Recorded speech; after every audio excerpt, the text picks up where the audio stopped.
இந்தியாவில் first street rope car project launch ஆக போகுது. அது என்ன ஸ்ட்ரீட் ரோப் கார்? நம்ம ரோப் கார்னு கேள்விப்பட்டிருக்கோம்.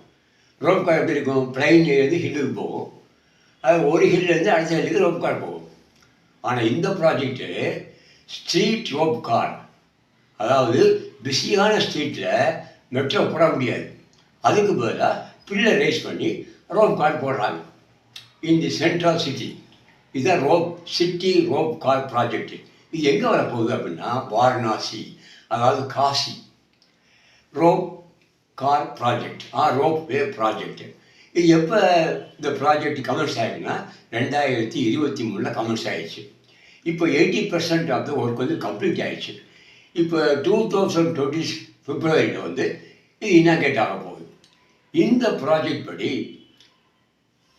6 கிலோமீட்டர், அதாவது வாரணாசி ரயில்வே ஸ்டேஷனில் இருந்து காசி விஸ்வநாத் டெம்பிள் 6 கிலோமீட்டர் டிஸ்டன்ஸுக்கு இந்த ரோப் கார் வந்து ஃபங்க்ஷன் ஆகுது, ஆப்ரேட் ஆகுது.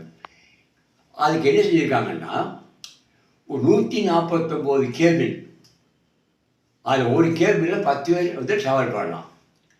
ஸோ 1 ஹவருக்கு ரயில்வே ஸ்டேஷன்லேருந்து டெம்பிளுக்கு ஒரு 3000 பேரும், அதே மாதிரி டெம்பிள்லேருந்து ஸ்டேஷனுக்கு 3000 பேர், அப்போ டெய்லி 6000 பேர் வந்து ட்ராவல் பண்ணலாம்.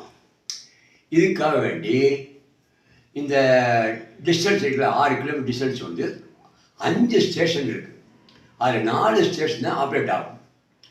இந்த ப்ராஜெக்ட் வந்து 850 crore ப்ராஜெக்டு. இதுக்கு 29 பில்லர்ஸ் போட்டிருக்காங்க. ஒரு பில்லருக்கு இன்னொரு பில்லருக்கு டிஸ்டன்ஸ் 40 மீட்டர். அந்த பில்லர் வந்து எதையும் அஃபெக்ட் ஆகாது, டிராஃபிக்கோ அது பப்ளிக்கோ எதுவுமே அஃபெக்ட் ஆகாமல் அந்த பில்லர் போட்டிருக்கு. அதில் இந்த ரோப் கார் போக போகுது. இது வந்து வெரி சூன் இனாக்ரேட் ஆகி பிப்ரவரி மாதம் இது வந்து 2026 ஆப்ரேட் ஆகும். See you.